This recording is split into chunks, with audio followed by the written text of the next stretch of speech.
Hello and welcome to our channel घूम लो यारो। मैं हूं आपका होस्ट नितेश और आज हम आए हैं आसाम की राजधानी गुवाहाटी दिसपुर से 7 किलोमीटर दूर नीलांचल पहाड़ पर स्थित श्री कामाख्या देवी टेम्पल। तो चलिए आज का वीडियो स्टार्ट करते हैं और जानते हैं क्यों है कामाख्या देवी टेम्पल 51 शक्तिपीठ में से एक बहुत ही प्रसिद्ध शक्तिपीठ। तो वीडियो को एंड तक जरूर देखिएगा। अगर आप कामाख्या देवी मंदिर आ रहे हैं तो इस वीडियो में आपको पता चलेगा कि मंदिर के दर्शन में कितना टाइम लगेगा, प्रसाद कहाँ से मिलेगा, वीआईपी या जनरल दर्शन कैसे करें, कौन सा टाइम दर्शन के लिए बेस्ट रहेगा, रक्त वस्त्र कैसे मिलेगा और मंदिर तक कैसे आए। चलिए स्टार्ट करते हैं। तो सबसे पहले बात करते हैं कि यहाँ कैसे पहुंचे। तो मंदिर गुवाहाटी एयरपोर्ट से लगभग 20 किलोमीटर दूर है और गुवाहाटी रेलवे स्टेशन से ये लगभग 8 किलोमीटर दूर है। आप यहाँ से पब्लिक ट्रांसपोर्ट, कैब या टैक्सी से आ सकते हैं। गुवाहाटी के पलटन बाजार से भी ये लगभग 7-8 किलोमीटर दूर है। तो आप चाहें तो सीधा मंदिर भी आ सकते हैं। यहाँ पर भी आपको रुकने के लिए लॉज या होटल्स मिल जाएंगे। मंदिर में जाने से पहले यहाँ पे एक सौभाग्य कुंड है जिसमें लोगों का मानना है कि अगर आप यहाँ पे आके अपने ऊपर इसके थोड़े से चींटे डाल लें या फिर आप इसमें नहा लें तो आपके सारे पाप धुल जाएंगे और आप अपने सच्चे मन से जो भी मनोकामना है मांगेंगे माता रानी से जाके वो सब पूरी हो जाएंगी। अब बात करते हैं कि यहाँ पे आपको दर्शन में कितना टाइम लगेगा। दर्शन करने के लिए यहाँ पे आपको 2 लाइनें मिलेंगी, एक होती है जनरल लाइन और एक होती है वीआईपी लाइन। जनरल लाइन का टोकन आपको नीचे से ही मिल जाएगा। जनरल का काउंटर है, वहां से आप अपना काउंटर टिकट ले सकते हैं, वो फ्री ऑफ कॉस्ट होता है, उसका कोई चार्ज नहीं होगा। बट वीआईपी लाइन के लिए आपको टोकन लेना पड़ेगा और वो चार्जेबल होगा। इसका चार्ज है 501 रुपीज पर पर्सन, 501 रुपए पर पर्सन वो रहेगा। और उसकी लाइन आपको ऊपर मंदिर के साइड में मिलेगी, वहां पे लग के आप अपना वीआईपी का काउंटर टिकट ले सकते हैं। क्योंकि यहाँ पे जो वीआईपी टोकन्स हैं वो लिमिटेड होते हैं। सुबह के टाइम वो सिर्फ 200 टोकन ही मिलते हैं और दिन में वो सिर्फ 100 टोकन मिलते हैं। और अगर जनरल लाइन की अगर बात करूँ तो जनरल जो टोकन्स मिलते हैं वो लगभग 2000 टोकन्स होते हैं एक दिन के लिए। तो ये नंबर ऑफ टोकन यहाँ पे लिमिटेड होते हैं। तो जैसे ये पूरे होते हैं उसके बाद आपको यहाँ पे दर्शन के लिए टोकन नहीं मिलता। तो अगर टाइम की बात करूं तो अगर आप जनरल लाइन में लग के अगर दर्शन करते हैं तो आप लगभग मान के चलिए आपको 9 से 10 घंटे का टाइम लग सकता है। पर अगर आप वीआईपी लाइन में अगर आपको टोकन मिल जाता है तो आपका जो टाइम है लगभग वो 5 से 6 घंटे का हो। तो मैं आपको ये सजेस्ट करूंगा कि बेस्ट टाइम अर्ली मॉर्निंग ही होगा। अगर आप आ सकते हैं तो सुबह 3:30 बजे आप जनरल लाइन में आके लग सकते हैं, या फिर आप वीआईपी लाइन का भी टोकन 4 बजे आके अगर आप लाइन में लग जाते हैं तो आप सुबह को अगर कर लेते हैं तो आप दिन तक फ्री हो जाएंगे और आप बाकी अपना दिन यूज कर सकते हैं। अब ये जान लेते हैं कि क्यों यहाँ पे इतनी भीड़ लग रही है, क्यों इतना टाइम लगता है, क्यों इतने लोग यहाँ पे दर्शन के लिए आते हैं। तो यहाँ पे जो मंदिर के अंदर जब आप जाते हैं तो आपको अंदर यहाँ पे जो दर्शन होते हैं वो है माता का गर्भगृह, जो पिंड यहाँ पे बना हुआ है।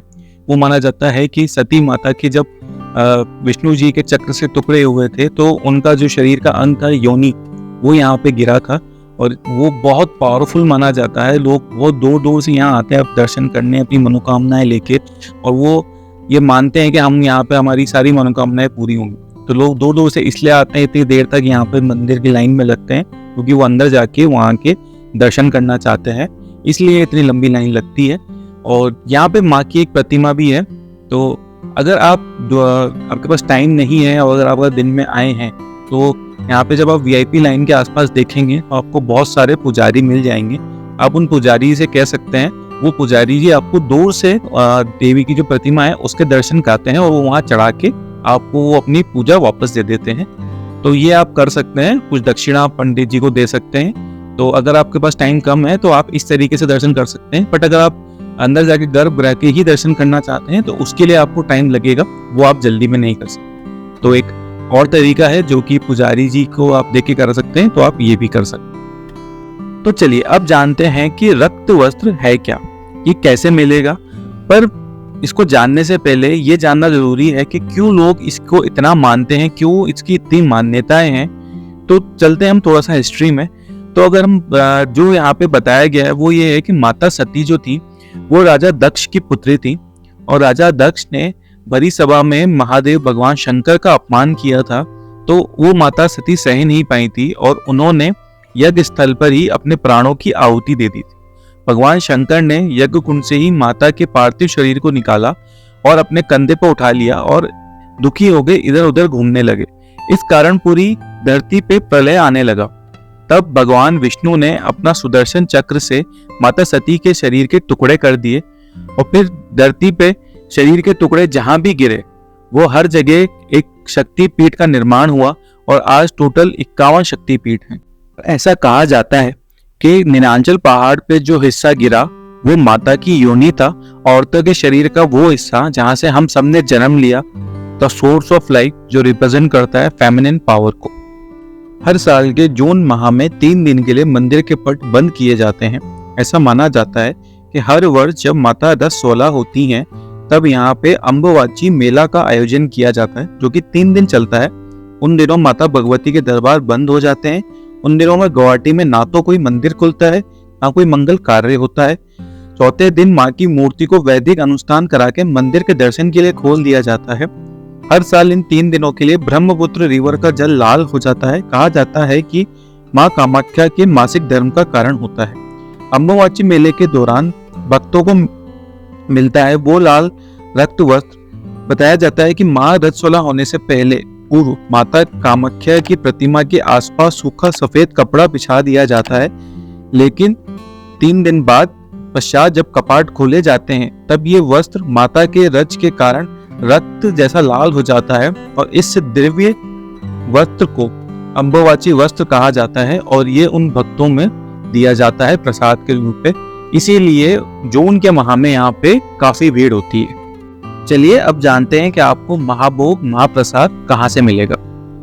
मंदिर जाने के रास्ते पे ही आपको एक अन्य सेवा केंद्र दिखेगा जहाँ पे आपको प्रसाद मिलेगा महाभोग का, और उसका जो टाइम है वो 12 से 3:30 बजे तक का। उसका आप जब अन्य सेवा केंद्र में जाएंगे तो उसके लिए आपको एक फ्री कूपन मिलेगा, इसका कोई चार्ज नहीं है। उस कूपन को लेके आप सामने उसके जस्ट वहां जाके आप वो भोग ले सकते हैं। अगर आप यहाँ आते हैं तो ये भोग जरूर लीजिएगा।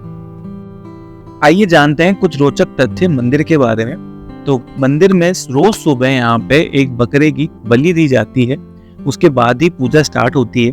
और यहाँ पे अगर बात करो तो कुल 10 देवियां हैं और 3 जिनकी प्रतिमा है वो अंदर है और बाकी 7 हैं जो मंदिर के बाहर आपको उनकी प्रतिमाएं मिलेंगी।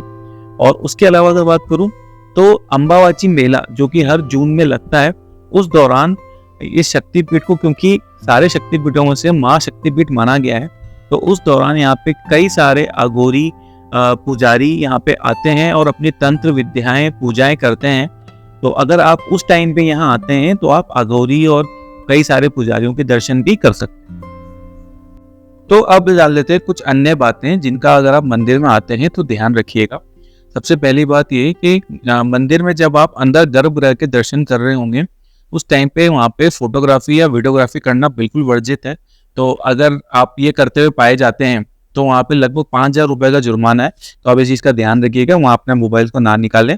और दूसरी बात, गर्भगृह का जो पिंड के दर्शन है वो सिर्फ VIP लाइन और जनरल लाइन के थ्रू ही किए जा सकते हैं। वो आप अगर आप पुजारी जी के थ्रू दर्शन करते हैं तो वो सिर्फ आप माँ की एक प्रतिमा वहाँ बनाई हुई है उस मूर्ति के आप दर्शन कर पाएंगे दूर से, वो अंदर गर्भगृह में जो पिंड है उसके दर्शन नहीं कर सकते। तो इस चीज का ध्यान रखिएगा। और उसके बाद अगर बात करूं जो VIP टिकट का जो कूपन होता है वो संभाल के रखिएगा, वो पूरे टाइम आपके साथ होना चाहिए जब तक आप दर्शन करके निकल नहीं जाते। और जो VIP लाइन के टिकट्स हैं वहां पे पर व्यक्ति को एक ही टिकट दिया जाता है। तो अगर आपके साथ ग्रुप में लोग हैं या आप अगर कपल भी हैं या आपके साथ और भी लोग हैं तो उन सबको लाइन में लगना पड़ेगा। एक जने को पूरे लोगों का टिकट नहीं मिलेगा, तो हर इंसान को सिर्फ एक ही टिकट मिलेगा। तो इस चीज का ध्यान रखिएगा। तो लास्ट में मैं यही कहना चाहूंगा कि अगर आप आसाम, मेघालय या गुवाहाटी के आसपास घूमने आ रहे हैं तो श्री कामाख्या देवी टेम्पल में जरूर आइएगा। यहाँ आने के बाद आपको बहुत अच्छा लगेगा, एक अलग सी शक्ति महसूस होगी आपको यहाँ आने के बाद। तो ये जरूर विजिट कीजिएगा। और अगर आपका फिर भी कोई डाउट या कोई आपका सवाल रह जाता है तो आप हमें कमेंट बॉक्स में पूछ सकते हैं। तो चलिए इस वीडियो को एंड करते हैं। और अगर आपको ये वीडियो अच्छे लग रहे हो तो प्लीज वीडियो को लाइक और चैनल को सब्सक्राइब जरूर कर दीजिए। चलिए मिलते हैं अगले वीडियो में।